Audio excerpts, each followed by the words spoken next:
Eh bien bonjour à tous, c'est donc Jackie, votre animateur préféré. Vous êtes sur votre chaîne préférée et voilà, j'ai mes invités préférés. Applaudissements pour mes invités préférés. Vous allez bien ?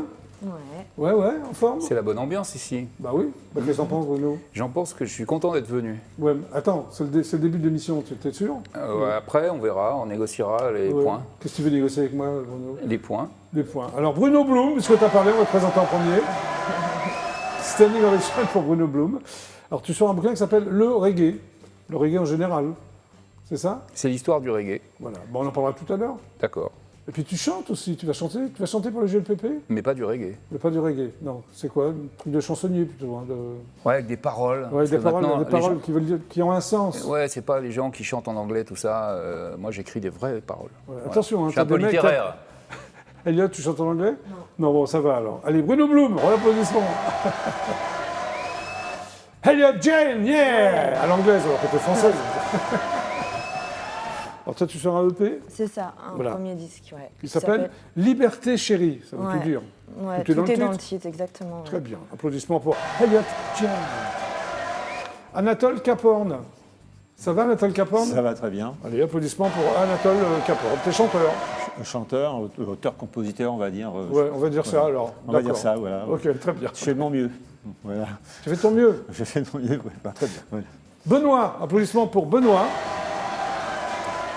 Toi, tu fais partie d'un groupe, le nom est assez incroyable, tu vas le dire toi-même. Ça s'appelle Qu'est-ce qui vous ferait plaisir ? Voilà, le groupe s'appelle Qu'est-ce qui vous ferait plaisir ? Sympa comme nom, qu'est-ce que t'en penses, Bruno ? Moi, je voulais en faire un qui s'appelait Les bras m'en tombent. Ouais, c'est pas mal. Pourquoi tu l'as pas fait ? Parce que j'ai déjà un nom de groupe. Ah, d'accord. Voilà. Donc c'est pour ça que tu l'as pas fait ? Non, mais c'est trop long, donc je préfère Blum. Voilà, Blum. C'est plus simple. De ton nom de famille. Voilà. Très bien. Donc, le GLPP est une émission totalement inculte qui est enfin devenue totalement culte. Merci, public adoré. Nous sommes ensemble jusqu'à 18h15. Bah Bruno, puisque tu n'as pas parlé en premier, je vais te parler en premier. T'as des questions ? Bah il vaut mieux, non ? Ouais. Pour savoir. Moi je sais qui tu es, parce qu'on se connaît depuis, je sais pas... N'en parlons plus. Ouais, n'en parlons plus. Une autre décennie. C'est ça ? C'est quoi ce t-shirt encore enfoiré de vegan ? Alors ça, c'est la couverture de mon futur album de BD Humour vegan extrémiste. Oui. Le précédent s'appelait Humour vegan intégriste, et là, celui-là, c'est extrémiste. Oui, pourquoi tu passais de l'intégriste à l'extrémiste ? Parce que je n'allais pas appeler les deux bouquins par le même nom. Oui, c'est vrai. Hein, voilà. Et donc, c'est un de mes nombreux projets musicaux, parce que j'ai un groupe qui s'appelle Cabaret Vegan aussi. Oui. Tu as combien de groupes, toi ? J'ai Cabaret Vegan en ce moment, mais là, il n'y a plus de groupe, il n'y a plus de musique depuis 2 ans. Oui. Donc, bon. Tu as mis ça en stand-by. Je vais appeler Fabrice Nataf pour voir ce qu'il en pense. D'accord, ok, très bien. Alors, tu parles de Fabrice Nataf, il faut expliquer aux téléspectateurs qui est Fabrice Nataf. D'abord, Fabrice Nataf, c'est donc ton éditeur, Jane. Ouais, c'est ça. Et nous avons connu, Bruno et moi, Fabrice Nataf, fin 70, début 80. C'était le manager, entre autres, d'Étienne Dao. Voilà. On va dire ce qui se passe quand même. Voilà. Merci. Donc, tu es musicien et producteur, on va dire, spécialiste de la musique jamaïcaine. Pourquoi ? Parce que quand j'étais gamin, j'habitais dans un quartier jamaïcain à Londres. Oui. Et que quand je descendais du bus pour aller au studio de dessin animé, parce que je suis dessinateur aussi, oui. Il y avait la boutique de reggae à l'arrêt de bus. Et donc je suis entré un jour et j'ai commencé à acheter des 45 tours jamaïcains. Tu avais quel âge ? Ado ? Tu étais ado ? J'avais 18 ans et j'ai commencé à faire ça à la fin des années 70. Et puis comme je suis devenu journaliste de rock, j'ai beaucoup participé à faire découvrir le reggae aux Français. Et tu as aimé tout de suite le reggae ? Ça a été un amour ouais. Alors tu sors donc ce bouquin qui s'appelle Le reggae, aux éditions Castor Musique. Voilà, alors ça c'est la base de l'histoire du reggae, parce que c'est pas toujours très bien connu. Non mais c'est vrai, on apprend plein de choses, même moi j'ai appris des choses. Voilà. Tu vois. Alors, c'est plutôt... Les gens connaissent le reggae à travers Marley quand même, on va dire. Ouais. Hein, c'est le musicien le plus connu. Et sur la couverture, il y a un de ses premiers producteurs, Lee Scratch Perry, qui est un sacré numéro et qui est un excellent, génial producteur et que j'ai bien connu, et j'ai fait cette photo de lui d'ailleurs. C'est récent ? Non, la photo, elle a bien 20 ans maintenant. D'accord. Il a au moins 80 ans, Scratch Perry, quand même. Ah, d'accord. Alors, tu as fait un album à un moment donné qui s'appelle Nuages d'Éthiopie. C'était quoi cet album ? C'était un album de reggae que j'ai enregistré en partie avec les musiciens de Bob Marley. Oui. Et d'autres tu as musiciens. eu accès aux musiciens de Bob Marley. Ah tu les connais très bien. Ils ont accepté d'enregistrer avec toi. Ouais, lesquels ? J'ai même fait un tube. Les Wailers Les Wailers, oui. J'ai même fait un tube international, et même 2 avec eux. Oui, c'est vrai. Qu'on a enregistré en 96 à Kingston, en Jamaïque. Oui. Et super souvenir. Et d'ailleurs, là, récemment, il y a un film sur Marley qui est sorti sur une chaîne concurrente. Oui, c'est pas grave. On n'a pas de concurrence, on a idée. Enfin, tu peux la citer. C'est Star. Ils ont fait, tu as participé, et moi aussi. J'étais. Bon. Ah oui, t'es dans le documentaire sur Marley. Tu m'as pas vu, tu m'as pas vu. Ah, alors. Et bien là-dedans. Magnifiquement réalisé par Olivier Richard, d'ailleurs. Sur les images, qu'on a utilisées, ils ont retrouvé des images de moi en train de chanter avec les Wailers. Oui, c'est vrai. Je t'ai vu. Voilà, j'ai pas eu le temps de regarder le film encore, mais il est très bien. Bah oui, j'ai regardé le début. C'est très bien foutu. Voilà. Très bien. Alors. Donc regardez ces stars. Il y a replay Bob Marley. N'en fais pas trop quand même. Qu'est-ce que t'en penses, Eliott? T'aimes bien le reggae? Ouais, carrément, j'aime beaucoup. Ouais. D'accord. Ouais. Donc Bruno Blum peut t'intéresser, ses propos. J'aime bien quand le reggae se mélange avec d'autres genres. Quoi. Genre j'adore Gainsbourg, ce qu'il en a fait. Bah oui, bien sûr. Bah oui, bien sûr. On va y venir à Gainsbourg. Hein. Alors c'était un classique de reggae francophone, Nuage d'Éthiopie, c'est ce que j'ai lu. Oui, pareil. Oui. T'es d'accord avec ça? Il passe pas mal sur FIP. D'accord. Alors, tu as mixé et remixé, je ne sais pas pourquoi, les 3 albums reggae de Serge Gainsbourg. Oui, parce que pourquoi mixé et remixé? Quand tu fais un 45 tours en Jamaïque, voilà, maintenant il n'y a plus de 45 tours, tout est en MP3. T'approches pas trop. Tout est en MP3. Tout est en MP3 aujourd'hui, mais pendant très très longtemps, c'était le pays du 45 tours. Oui. Et quand on sortait une chanson qui marchait, en face B, on faisait un dub. Ah ouais, un dub, attention, un dub. Qui est une musique, un remixage de la face A, mais en délirant, l'ingénieur du son délire complètement. Voilà. Drum and bass, tout ça. Alors, voilà. Et donc j'ai fait ça avec tous les enregistrements reggae de Gainsbourg. Parfait. Alors il a sorti 3 albums reggae. Hein. C'est ce qui a marché le mieux de Serge Gainsbourg. Tu es bien placé pour le savoir, et moi aussi, comme j'étais son attaché de presse. Son premier disque d'or, c'était Aux armes, etc. Tu le connaissais déjà à l'époque, je pense. Bien sûr, j'ai découvert Lola Rastaquouère au moment où c'est sorti, même avant. Oui. Et bon, j'étais même au concert du Palace où il a joué, et je n'imaginais pas à l'époque que je me retrouverais en studio avec ses bandes. Oui. Bruno, retrouve ses cols, s'il te plaît. Retrouve mon col. Bah oui, parce que ça. Oui, parce que regarde ton col, cogne le micro. Voilà, c'est bon. 1, 2, 1, 2. D'accord. Donc, tu as publié aussi plusieurs livres de référence sur le reggae, dont Bob Marley, le reggae et les Rastas. Voilà. Tout est dit. C'est ça. Oui. Mais surtout, je suis beaucoup allé en Jamaïque, j'ai beaucoup enregistré de disques là-bas. Oui. J'ai remixé les disques de Gainsbourg notamment. Il y a eu 7 CD au total, puisqu'on a même rejoué sur certains titres. Ça a bien vendu ces disques? J'en sais rien. Universal Music, c'est pas le genre à communiquer les chiffres. Ah ouais, d'accord. Bah, okay. Mais enfin, bon, tout le monde a adoré, c'est le principal. C'est le principal, ok. Alors, tu es aussi le co-rédacteur du Dictionnaire du rock. Oh, c'était il y a longtemps, ça. Oui, mais comme tu l'as fait quand même. Ouais, j'ai passé 6 ans à me faire chier là-dessus. Pourquoi tu t'es fait chier? Parce que je préférais être en Jamaïque que de bosser avec Mishka. Ah ouais, ça t'a pas plu, d'accord. Tu es aussi l'auteur d'un bouquin sur Lou Reed? Oui, une biographie de Lou Reed. Alors, j'ai très bien connu Lou Reed. Oui. Et avec le Velvet Underground ou dans la version Reformation de 1993, oui. Oui. Donc j'ai bien connu Lou Reed et je peux te dire, Jackie, que tu es plus sympathique que Lou Reed. Ah d'accord. J'ai pas de mal à être plus sympathique, c'est ça? En plus, non. D'accord, très bien. Culture Cannabis. Ouais, il a un nouveau nom maintenant, il s'appelle Shit, tout sur le cannabis. Ouais, et c'est une enquête. Oui. C'est une enquête sur. Très sérieuse sur le cannabis. Voilà.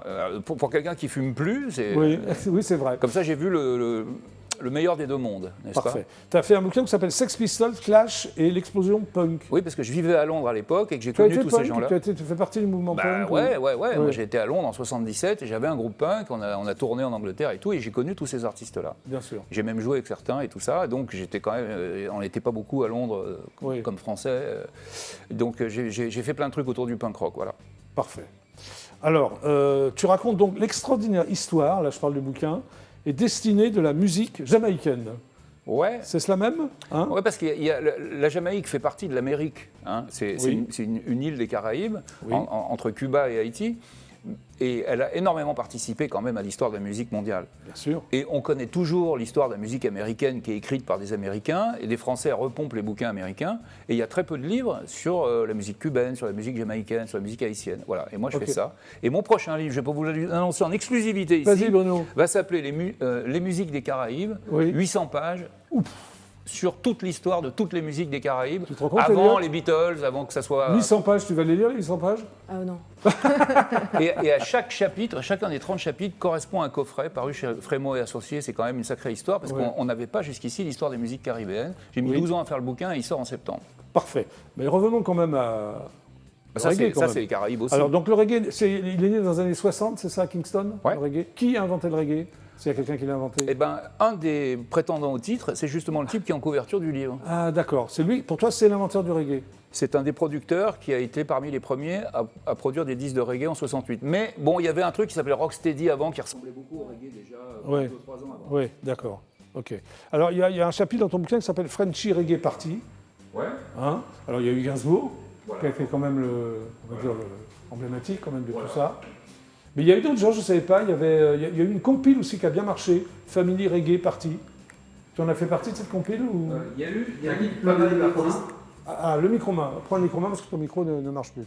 Il y a Voilà. eu pas mal d'artistes français qui ont joué du reggae après Gainsbourg et même un petit peu avant. D'accord. Mais bon, Gainsbourg est vraiment celui qui a fait connaître le reggae en France avec Marley. Voilà. Alors, ce que je ne savais pas, je l'ai appris grâce à toi, c'est qu'il y a un groupe qui s'appelait Sinsemilla qui faisait mauvaise réputation de chanson de Brassens en reggae. Ouais, moi je l'ai enregistré en ska. Ah, bon, bah écoute. Et Trio, le fameux groupe. Ouais. Et ça, c'était beaucoup plus tard. Oui, ils ont fait un album qui s'appelle Reggae Acoustique. Il y a beaucoup de Martiniquais, de Guadeloupéens qui ont fait ça aussi et qui ont fait ça très bien. Et puis il y a Pierre-Paul Jacques aussi qui a fait du reggae. Pierre-Paul Jacques qui a fait, je sais pas, jouer autre chose. C'est que bon, du reggae. Renaud, c'est bon. Donc ça s'appelle le reggae. Voilà, si vous le connaissez, l'histoire de base. Non, mais on apprend tout.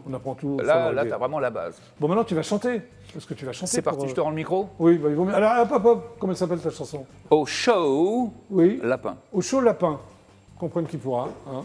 Donc, Bruno Blum, pardon, pour le GLPP. Tu connais cette boîte, Benoît, qui s'appelle le Chaud Lapin? Carrément. J'y suis allé très souvent. Menteur. Avec toi d'ailleurs. Oui, tous les deux, oui, c'est On y ça. allait ensemble. C'est ce qui me Et toi, semblait. Nathan? Ah non, je connais pas. connais Je pas connais de nom, mais c'est tout. Et toi, Elliot? Je connais bien Pigalle. Mais, Donc, est-ce que tu connais le Chaud Lapin? non. Bon, tu es prêt, Bruno? Ouais. Bon, c'est parti. Toujours en exclusivité intergalactique. Voici Bruno Blum. Au Chaud Lapin. Alors, au chaud lapin, c'est une histoire sur la condition de certaines femmes et puis sur la condition animale aussi, parce que je suis quand même un enfoiré de vegan.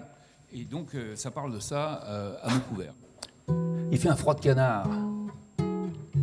Et j'ai un de ces cafards. Ma biche m'a posé un lapin. Oh, j'en ai marre de cette morue, ça fait 1 heure que je fais le pied de grue par ce temps de chien. Elle me fait tourner en bourrique, alors faute de grive, on mange des merles. Moi, quand j'ai les moules, je vais voir une poule. Je me sape en pingouin et je vais au chaud lapin. Au chaud lapin, les chauds lapins, les chauds lapins, mon gros lapin.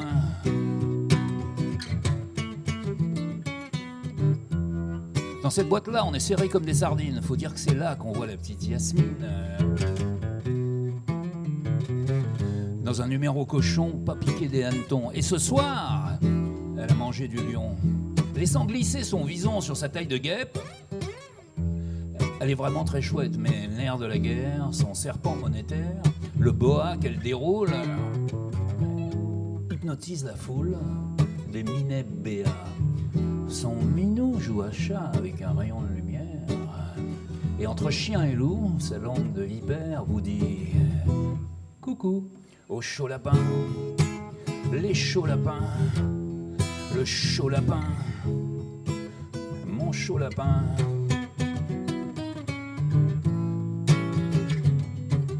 Elle arrache sa guêpière et nue comme un ver, elle allume un vieux hibou qui est moche comme un pou. Elle est bête comme un âne, c'est comme ça qu'elle se profane toutes les nuits à Pigalle pour gagner sa dose de cheval. Au chaud lapin, les chauds lapins, le chaud lapin, mon chaud lapin. Son maquereau, c'est un butor, et pour lui, il n'y a pas de lézard. Cette souris, c'est l'oiseau rare. Une vraie poule aux œufs d'or. Et cette bécasse, elle admire cette espèce de vampire. Alors, vu que c'est un parasite, eh ben, il en profite. Il a une araignée au plafond, moi j'en ai la chair de poule. Ah, ça me fout le bourdon quand je les vois qui roncoulent. À tous les coups, il la tombe. Un vrai maître étalon.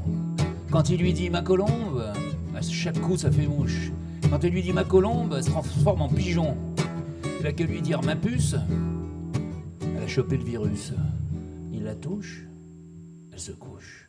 Au chaud lapin, les chauds lapins, le chaud lapin, mon gros lapin. Si t'as pas de fric, tu rentres pas. Le patron derrière le bar, c'est un vrai rat. Il est rusé comme un renard, il est cabot, il est pas beau, mais il a plein d'argent. Sa Jaguar, c'est un veau, mais il en est fier comme un pan. Ah, il est comme un coq en pâte au milieu des blaireaux. Et comme un poisson dans l'eau dans ce panier de crabes, il écoute les requins qui font le bœuf dans un coin.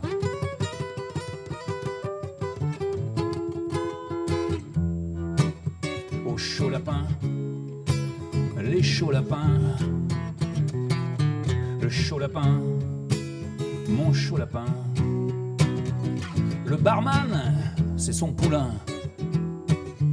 Et il le traite comme un chien, c'est son bouc émissaire. Ah, le patron, c'est un vieux loup de mer, mais quand il se fâche, c'est le vrai pot de vache. Ouais, mon poussin, je te surveille, c'est pas pour rien que je te paye. Et quand tu bailles au corneille, ça me met la puce à l'oreille. Pourtant, le barman, il fait son boulot.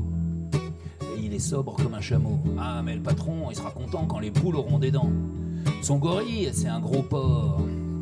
Il a l'air doux comme un agneau, mais avec lui, t'as toujours tort.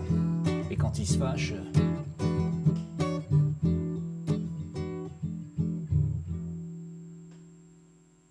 Au chaud lapin, les chauds lapins, le chaud lapin, mon chaud lapin. Mais revenons-en à nos moutons.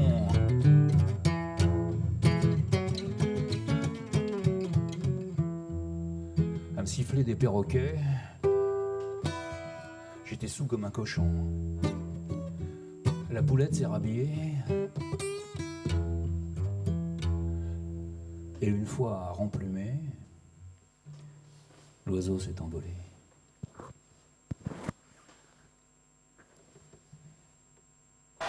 Oh Bruno Le chaud lapin, Bruno Blum. C'est parfait, bravo. Elliot Jane, applaudissements pour Elliot Jane. Donc toi c'est Liberté Chérie, c'est un EP. Il est sorti, il va sortir. Il est sorti, ouais. Il est sorti. Il est sorti en fin janvier. Très bien. Alors, il paraît que tu as une enfance sauvage et révoltée, ça se voit pas tout de suite. Non, mais oui, c'est vrai, ouais. Ouais, j'étais bien corsée, ouais. Bien, pardon? Corsée. Très bien. Alors, ton vrai prénom, c'est Jeanne, c'est ça au départ? Ouais. Tu grandis à Lyon, dans le centre-ville? Ouais. Ouais. Pourquoi le centre-ville? T'as pas choisi, remarque, en même temps. Non, j'ai grandi là où mes parents vivaient. D'accord. Alors, à 6 ans, tu visionnes en boucle le film qui s'appelle Certains l'aiment chaud, qui est un film culte. Ah oui, j'adore. Qu'est-ce qui t'a plu à 6 ans? Parce que c'est... Mais je sais pas, j'avais accès à ça parce que dans ma famille, oui. j'avais accès à des films cultes comme ça, mes sœurs regardaient ça. Je regardais avec elles et puis j'adorais. D'accord. C'est un de mes films préférés, quoi. Oui, Nobody's Perfect. Alors, tu lis aussi Politique d'Aristote, c'est ça? Ouais, alors en fait, je le prenais. À quel et âge? puis Dans la cour de récréation? À 6 ans? Non, c'est pas ouais, possible. si, c'est ça, ouais. Bah, je savais bien lire, j'adorais lire et je lisais tout ce qui me passait. 6 ans, c'est le CP, si mes souvenirs sont exacts. Ouais, c'est ça, mais je lisais bien et puis j'ai adoré ça et je lisais tout ce que je voyais en fait. Je dévorais des bouquins. Voilà, alors on te considère comme un ovni ou un garçon manqué au choix, c'est ça? Ouais, après, j'aime pas trop le terme garçon manqué, mais oui, c'est vrai que. En tout cas, on m'appelait comme ça parce que c'est vrai que j'étais pas forcément. Je rentrais pas forcément dans les cases et oui, j'étais un peu différente, je me comportais pas forcément comme les autres filles de mon âge et on me le faisait remarquer, disons. Bon, ok. Tu es une adolescente fugueuse, tu as fait des fugues où exactement? Tu as quitté tes parents très tôt? Bah en fait, je suis partie en fait, dès que j'ai pu. Tu arrêtes l'école à 16 ans, c'est très tôt? Oui, je suis pas allée au lycée, ouais. Ouais, pourquoi? Ouais. Bah j'étais pas à l'aise, je supportais pas l'autorité, puis j'étais pas scolaire du tout. Oui, d'accord. Voilà. Alors tu fréquentes différentes communautés, lesquelles? Ah bah j'ai eu plein d'amis différents. Oui.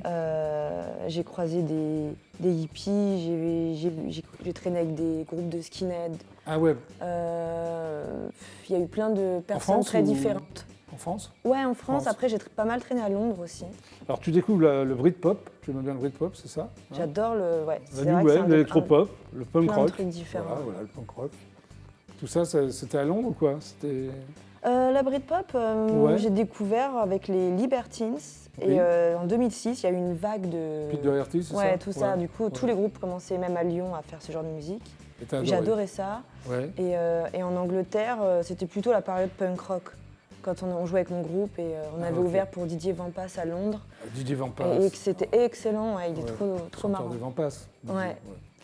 Alors, tu as arrêté l'école à 16 ans, mais tu réussis quand même le concours d'entrée de l'École nationale de musique de Villeurbanne. Oui, je voulais pas aller au lycée. Oui. Et puis, la guitariste de mon groupe était dans cette école, alors je me suis dit, je vais tenter. Ouais, c'est et bien. j'y croyais pas forcément, parce que j'étais pas du tout, j'avais pas de technique vocale, tout ça. Et ça a Et marché. puis ça a marché, ils avaient très peu de place et j'ai eu la chance de rentrer dans cette école et ils m'ont super bien accompagnée et tout. Et je suis ressortie diplômée très jeune avec ce DEM. Tu es la première femme de France diplômée d'État en chant rock. Ça me fait rire ça. Ouais. En chant rock. Bah, Parce qu'il y a un côté quand même très solennel. Ouais. Bah, en fait c'est chant musique actuelle normalement, enfin, le vrai terme. Voilà. Alors tu formes un groupe de rock, naturellement, qui s'appelle Gina, c'est ça? Ouais, J-I-N-A. Ouais, J-I-N-A, ok. Tu as fait la première partie de Didier Vampas aussi à Londres? Oui, on a fait quelques dates là-bas. Ouais. Tu le revois Didier ou pas du tout? Eh ben, ça a écrit un peu quelques messages. Ouais. Mais non, j'ai pas revu. Maintenant, c'est vrai que j'ai changé d'esthétique totalement, donc je ne le croise plus en live. Alors tu deviens une figure de la scène indépendante, c'est ça? Punk et féministe, c'est ce que j'ai lu. Ouais, j'ai organisé des festivals avec des groupes super, Anatomie Bousculaire, Betty, qui faisait la bande originale d'une série qui s'appelait The L Word. Oui, très pointu tout ça. Je faisais un milieu très féministe, très rock, et on organisait des festivals où on mettait la scène féminine en avant. C'était une époque vraiment super. Ouais. Alors tu laisses tomber le Perfecto, et ton groupe. Ouais, c'est ça. Tu tentes une carrière solo. Tu avais envie de... Ouais, j'avais besoin de me recentrer un peu sur... Et là, c'est là où tu te fais appeler, où tu t'appelles Elliot, c'est ça? C'est ça. Pour changer de nom. Tu as quitté Jeanne. Ouais, au placard avec le Perfecto et tout. Alors tu adoptes un univers hybride, c'est-à-dire? La croisée entre plusieurs genres, j'aime bien m'amuser avec justement tout ce que j'ai écouté. Je prends un petit peu de tout et puis j'en fais ma sauce. Quoi, ok, tu t'inscris aussi au sein de la nouvelle génération de la variété française. Tu considères que tu fais de la variété française ou... J'ai du mal à mettre une étiquette et à me ranger dans une case en fait. Mais, oui. Ça dépend, pour certains je fais de la variété, pour d'autres je fais du rock. Je fais ce que je fais après. Tu fais un peu de radio aussi, sur Fréquence 3, non? Oui, j'étais sur Fréquence 3. Qu'est-ce que tu faisais? J'avais été invitée par Frédéric Marc, très sympa. Qui est venu ici d'ailleurs. Ouais. Adorable. Et puis on était allé faire aussi son émission chez Radio Perfecto le matin même. D'accord. Qui est super cool, c'était top. J'ai fait aussi Sud Radio, France Bleu. Oui, là, tu étais invitée, c'était pas animatrice. Ouais. Ah, mais j'étais pas animatrice non plus avec Fred. Oui, tu étais que invitée, d'accord. Alors tu seras à Lyon le 9 juillet, tu donnes un concert à Lyon, c'est ça, oui, le 9 juillet? Le 9 et le 17, il y a les 2 premières dates, je suis trop contente. Ouais. Alors il paraît que tu chantes a cappella le matin au réveil, au clair de la lune. Ah, mais c'était sûr. Est-ce que tu peux le chanter ici, vite fait? Non. Pourquoi? Si tu veux. Au clair de la lune, mon ami Pierrot, prête-moi ta plume pour écrire un mot. C'est bien, bravo. Ouais. Au réveil, ça donne ça ou pas? Ouais, je suis pas plus réveillée là. T'es pas réveillée. C'est ça. Bon, tu vas chanter là pour le GLPP. Qu'est-ce que tu vas chanter? Je vais chanter À la vie, à la mort, mon premier single, ouais. Ok, c'est quoi le thème de À la vie, à la mort? Eh ben, c'est en fait une chanson que j'ai écrite à l'origine pour des amis que j'ai perdu de vue, ou même que j'ai perdu totalement, complètement. Ouais. Et puis, en fait, finalement, c'est un peu une chanson qui s'adresse à n'importe quelle personne qui est plus là, et aussi aux personnes qui sont là. Voilà, je voulais juste dire qu'il faut profiter des gens qu'on aime tant qu'ils sont encore là. Écoute, tu vas rejoindre le coin live du GLPP. On va profiter d'elle. Pardon? On va profiter d'elle pendant qu'elle est là. Oui, tu as raison, Bruno. Donc, en exclusivité, parce que le GLPP, c'est toujours des, je ne sais pas si vous avez remarqué, des exclusivités intergalactiques. Donc, en exclusivité intergalactique, Elliot John va vous chanter Au clair de la lune, c'est ça? Non. À la vie, à la mort. J'ai déjà chanté Au clair de la lune. Ouais, d'accord, allez, à la vie, à la mort.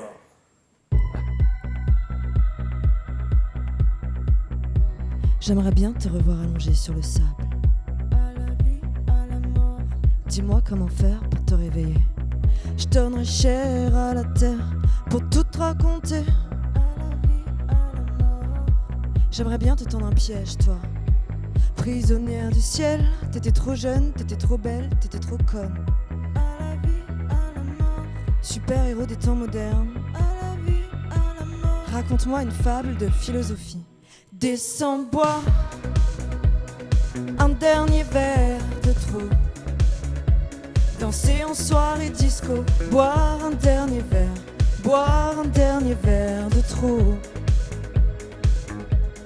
Descends voir, tu sais ici tout a changé. On ne tacle plus les murs. Tu sais ici tout a changé. Tu t'ennuierais, c'est sûr.